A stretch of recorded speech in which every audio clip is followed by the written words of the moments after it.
യുദ്ധം തുടരാൻ US കോൺഗ്രസിന്റെ അനുമതി പരിധി മറികടക്കാൻ പുതിയൊരു തന്ത്രവുമായി അമേരിക്കൻ പ്രസിഡന്റ്. വെടിനിർത്തൽ നിലവിലുള്ളതിനാൽ ഈ ഭരണഘടനാ നിർദ്ദേശം ബാധകമാകില്ല എന്നാണ് ട്രംപ് വ്യക്തമാക്കുന്നത്. അമേരിക്കൻ കോൺഗ്രസ് അംഗങ്ങൾക്ക് അയച്ച കത്തിലാണ് ട്രംപിന്റെ ഈ പുതിയ അവകാശവാദം. ഇറാന്റെ പുതിയ ഒത്തുതീർപ്പ് നിർദ്ദേശങ്ങൾ അംഗീകരിക്കില്ലെന്നും ട്രംപ് ചൂണ്ടിക്കാണിച്ചു. ഇറാനിലെ അമേരിക്കൻ ഇടപെടലിനെ ഭൂരിപക്ഷ അമേരിക്കക്കാരും എതിർക്കുന്നതായി വാഷിംഗ്ടൺ പോസ്റ്റിന്റെ സർവേ ഫലം വ്യക്തമാക്കുന്നുവെന്നും അമേരിക്കയിൽ നിന്ന് ഞങ്ങളുടെ ബ്യൂറോ പറയുന്നു. മധു കൊട്ടാരക്കര തത്സമയം അമേരിക്കയിൽ നിന്ന് വരുന്നു. മധു, ഗുഡ് മോർണിംഗ്. ശരിക്കും ഈ കോൺഗ്രസിന്റെ അല്ലെങ്കിൽ അമേരിക്കൻ പാർലമെന്റിന്റെ പെർമിഷൻ വേണ്ട സാഹചര്യം ഉണ്ടായിട്ടും അവിടെയും ഒരു മറപിടിക്കാൻ ശ്രമിക്കുകയാണോ നമ്മുടെ പ്രസിഡന്റ്? അത്തരമൊരു പഴുതാണ് ഡൊണാൾഡ് ട്രംപ് ഇപ്പോൾ ഉപയോഗിച്ചിരിക്കുന്നത്. ഈ ഇറാനുമായിട്ടുള്ള യുദ്ധം അവസാനിപ്പിക്കാനായി തടസ്സപ്പെട്ട് കിടന്ന ചർച്ചകൾ പുനരാരംഭിക്കാൻ ഇറാൻ കുറച്ച് നിർദ്ദേശങ്ങൾ അമേരിക്കയ്ക്ക് കൈമാറിയിട്ടുണ്ടായിരുന്നു. ഇന്ന് കടുത്ത സാമ്പത്തിക പ്രതിസന്ധി മറികടക്കാൻ ചില വിട്ടുവീഴ്ചകൾക്ക് ഇറാൻ തയ്യാറാണെന്നുള്ള സൂചനകൾ ഈ പുതിയ പാക്കേജിൽ ഉണ്ടെന്നാണ് നമുക്ക് ലഭിക്കുന്ന റിപ്പോർട്ടുകൾ.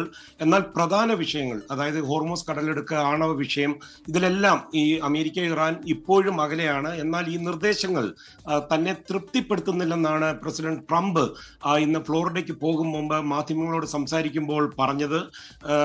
അതേസമയം നേരത്തെ സൂചിപ്പിച്ചതുപോലെ ഇറാനുമായിട്ടുള്ള യുദ്ധം അവസാനിപ്പിച്ചതായിട്ട് കാണിച്ചുകൊണ്ടുള്ള ഒരു കത്ത് വൈറ്റ് ഹൗസിന് യുഎസ് കോൺഗ്രസിന് വേണ്ടി കൈമാറിയിട്ടുണ്ട്. ഏപ്രിൽ 7 ഈ സീസ് ഫയർ വന്നതോടുകൂടി ഇറാനിലെ സൈനിക നടപടികൾ ഫലത്തിൽ അവസാനിച്ചതായിട്ട് ഇന്നലെ ഡിഫൻസ് സെക്രട്ടറി പീറ്റ് ഹെഗ്സത്ത് പറഞ്ഞിട്ടുണ്ടായിരുന്നു.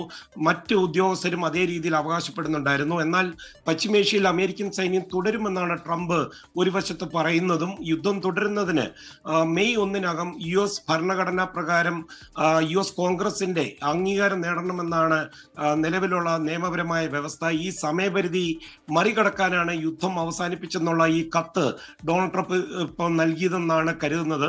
അതേസമയം ഇറാനിൽ തൊഴിലാളി അതുപോലെ അധ്യാപക ദിനമായിരുന്നു ഇന്നലെ. അത് പ്രമാണിച്ച് ഇറാനിയൻ സ്റ്റേറ്റ് മീഡിയ വഴി ഇറാന്റെ പരമോന്നത നേതാവ് മുജ്തബ ഖൊമേനിയുടെ ഒരു സന്ദേശം പുറത്തു വന്നിട്ടുണ്ട്. അദ്ദേഹം പറയുന്നത് ഇറാൻ ഇപ്പോൾ ഒരു വലിയ സൈനിക ശക്തിയായി മാറിയിരിക്കുകയാണ്.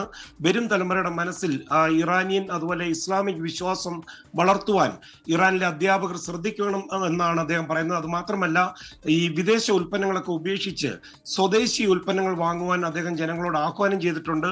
ഇത് കൂടാതെ ഈ പ്രതിസന്ധി ഘട്ടത്തിൽ തൊഴിലാളികളെ ഒരു കാരണവശാലും പിരിച്ചുവിടരുതെന്ന് ഇറാനിലുള്ള ബിസിനസ്സുകാർക്ക് അദ്ദേഹം കർശന നിർദ്ദേശവും നൽകിയിട്ടുണ്ട്. ഫെബ്രുവരി 28 ഈ ബോംബാക്രമണത്തിന് ശേഷം മുജ്തബ ഖൊമേനി ഇതുവരെ പൊതുജനങ്ങൾക്ക് മുന്നിൽ വന്നിട്ടില്ല. അദ്ദേഹം എവിടെയാണെന്നുള്ളത് ഇതുവരെ ആർക്കും കൃത്യമായിട്ടുള്ള ഒരു ഉറപ്പുമില്ല.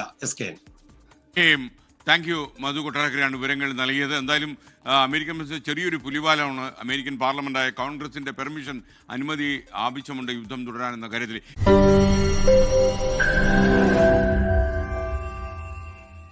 ലോകത്തെവിടെയായാലും ഏത് സമയത്തും 24 വാർത്തകളും ഓഗ്മെന്റഡ് റിയാലിറ്റി പാക്കേജുകളും എക്സ്പ്ലെയിനറുകളും വിശദമായി കാണാൻ ഞങ്ങളുടെ യൂട്യൂബ് ചാനൽ നിങ്ങൾക്ക് സബ്സ്ക്രൈബ് ചെയ്യാം.